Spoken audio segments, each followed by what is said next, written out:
नमस्कार, आप देख रहे हैं हरिभूमि टीवी और आज हम बात करेंगे पाकिस्तान की लड़खड़ाती अर्थव्यवस्था के बारे में। विदेशी कर्ज की मार अब वहां की घरेलू ऑटोमोटिव इंडस्ट्री पर भारी पड़ रही है।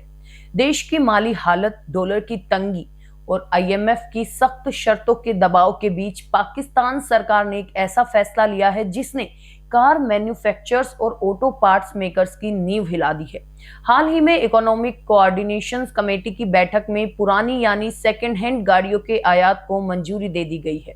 सरकार इसे व्यापार की स्वतंत्रता की दिशा में एक कदम बता रही है, लेकिन पाकिस्तान ऑटोमोटिव मैन्युफैक्चरर्स एसोसिएशन ने साफ चेतावनी दी है कि ये फैसला उनकी जड़ों को खोद देगा और देश में मौजूद विदेशी निवेशकों का भरोसा पूरी तरह डगमगा जाएगा।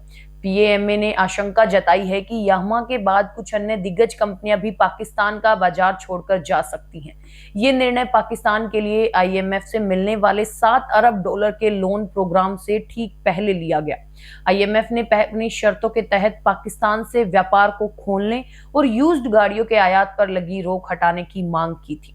वित्त मंत्री मोहम्मद औरंगजेब की अध्यक्षता में हुई ईसीसी की बैठक में ये तय किया गया कि पहले चरण में सिर्फ 5 साल तक पुरानी गाड़ियां ही 30 जून 2026 तक आयात की जा सकेंगी।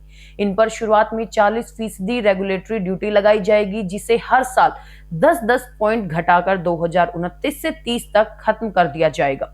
इस ड्यूटी के समाप्त होने के बाद पुरानी गाड़ियों पर उम्र की कोई पाबंदी नहीं रहेगी।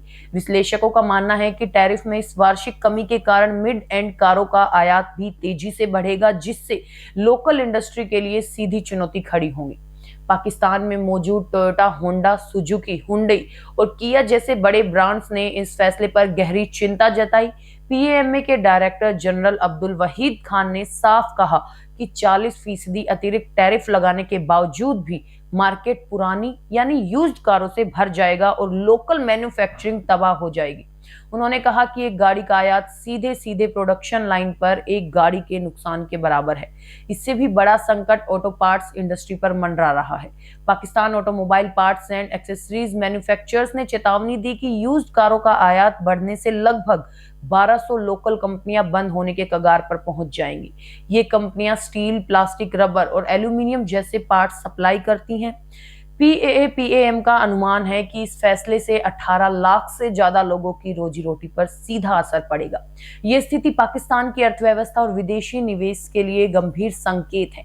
पीएएमए के अनुसार देश में पिछड़े और शोषणकारी नीतियां लागू होने के कारण विदेशी निवेशकों का भरोसा लगातार घट रहा है। एसोसिएशन ने याद दिलाया कि जापानी दोपहिया वाहन निर्माता यामाहा पहले ही पाकिस्तान में अपना परिचालन बंद करने का ऐलान कर चुकी है। इसके अलावा शेल, उबर, केरिम, माइक्रोसॉफ्ट और टेलीनॉर जैसी बड़ी अंतर्राष्ट्रीय कंपनियां भी पहले ही पाकिस्तानी बाजार छोड़ चुकी हैं। विशेषज्ञों का मानना है कि ये नया आयात निर्णय पाकिस्तान के पहले से ही कमजोर विदेशी मुद्रा भंडार पर और अधिक बोझ डालेगा, क्योंकि यूज्ड कारों के आयात के लिए डॉलर का उपयोग करना होगा और ये कदम आईएमएफ की शर्त पूरी करने की मजबूरी हो सकती है।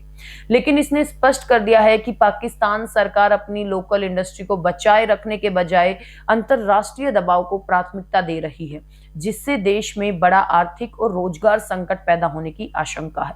इस खबर पर आपकी क्या राय है, हमें कमेंट बॉक्स में जरूर बताएं।